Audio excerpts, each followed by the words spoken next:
It's because you can't get pregnant, my husband said, blaming me for his affair and demanding a divorce. I was furious.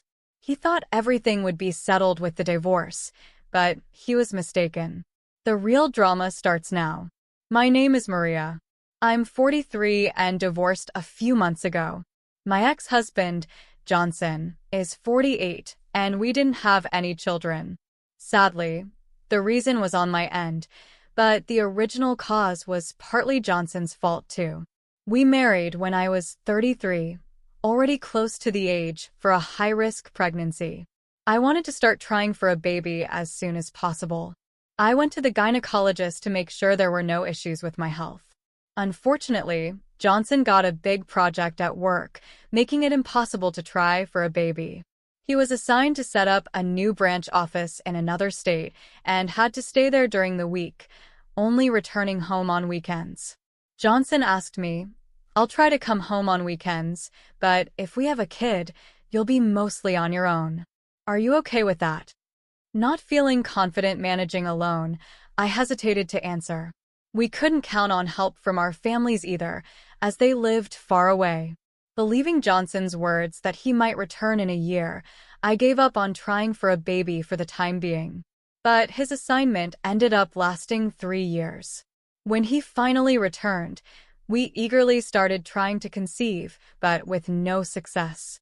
A re-examination at the hospital revealed that my ovarian function had declined, likely due to aging. Though there were options like hormone therapy, the chances of pregnancy were slim. I was devastated, but knew it wasn't Johnson's fault. He apologized repeatedly. I suggested that we keep trying naturally and enjoy life, just the two of us, and he agreed. However, Johnson's attitude began to change over time. Seeing families out together, he would say enviously, "That must be nice, the perfect family picture." His words also grew harsher. "There are several single mothers at my work who manage despite everything. They get support from the government. You should have just gone for it," he would say, indirectly criticizing my reluctance. Certainly, such women are increasing, and I respect them very much, but I didn't have the confidence to do it myself. Was it my fault? After about 5 years of tension, Johnson suddenly asked, "What do you think about adoption?" "Adoption? That's out of the blue," I replied. "Well, I know a girl who got pregnant before marriage. Why don't we adopt her baby?" he suggested. Stunned by his bizarre proposal, I was silent until he explained, "I just really want a child." When I heard that girl got pregnant, it immediately came to mind. Adoption, huh? I thought. But something about what he said nagged at me. A girl? An acquaintance? I'd understand if it was a relative, but what does he mean by a young girl acquaintance? Trying to sound casual, I asked, "Oh, so she's young?" He replied, "She's just 24, a beautiful girl, so the baby inside her is sure to be healthy and attractive too." Could she be someone from his office? But would a woman in her early 20s discuss such a personal matter with a male boss over 45? Or could she be his mistress? That's when I first suspected he might be cheating. Observing him, I noticed several suspicious behaviors. He was constantly glued to his cell phone, coming home late, wearing underwear he hadn't bought, and faint traces of sweet perfume. But what really convinced me was him skipping our anniversary. We didn't have a wedding ceremony due to our jobs, but registered our marriage on December 24th, Christmas Eve, and always celebrated it as our anniversary. Yet this year, he chose a work party over our tradition. I believed his words that he would come home early and waited alone with a decorated Christmas tree, a cake, Christmas dinner prepared, and a gift for him. It was heartbreaking to wait alone. No response to my numerous calls. He finally contacted me the next morning, his voice sounding too cheerful as he said, sorry. I accidentally overslept at a friend's place." I replied, "Okay, I get it." I threw away the cake, Christmas dinner, and your present. He casually responded, "Oh, what a waste." No need to sulk just because I missed our anniversary. I'll make it up to you. I retorted, no, it's fine. You might as well not come back home. Why not live with the person you were with last night? He seemed to be still intoxicated or lost in the memories of last night, saying, hey, don't say that. Besides, her apartment is small. Unknowingly, he dug his own grave. I'm going home early tonight, Maria. Forgive me. The old man apologized to me in a brusque tone, which made me want to vomit. That evening, my husband came home with a face as if nothing had happened and again began talking about the adoption. Let's start the process soon. She wants to decide quickly. I asked, why are you so eager to adopt a stranger's child? What about her partner or parents? Can I talk to her or her parents first? He became flustered and stammered. That's because, right, the guy ran away and apparently she has no parents. I decided to test him. I'm sorry, but I'm not interested in raising a child born from a reckless woman and a foolish man, I said. He blurted out in anger.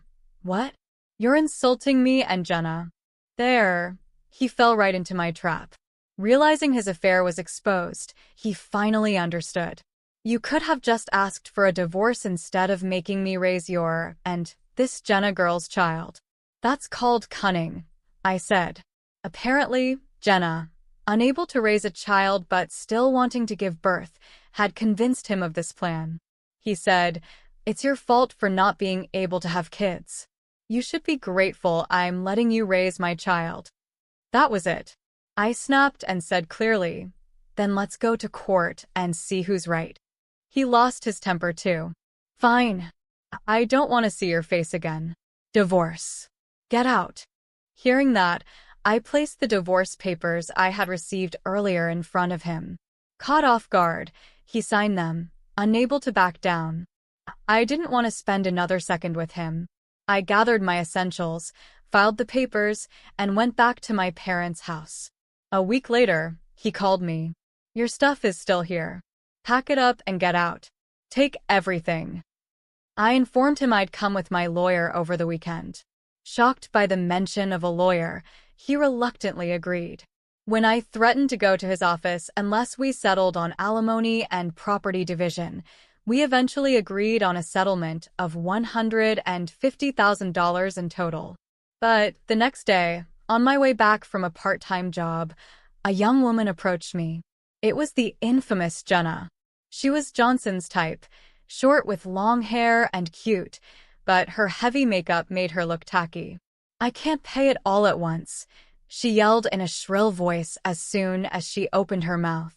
It's none of your business. Johnson agreed to pay in front of the lawyer. I replied.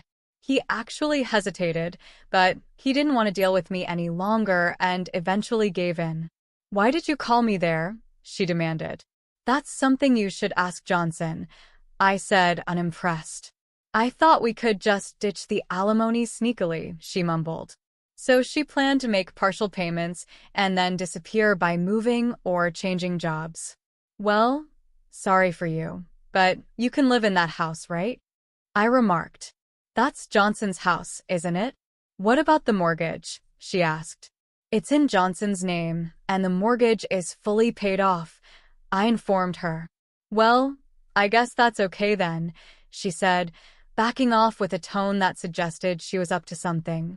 I think she is up to something, but whatever it wasn't my concern anymore. 2 years later, Johnson contacted me. Please lend me some money, he begged. What?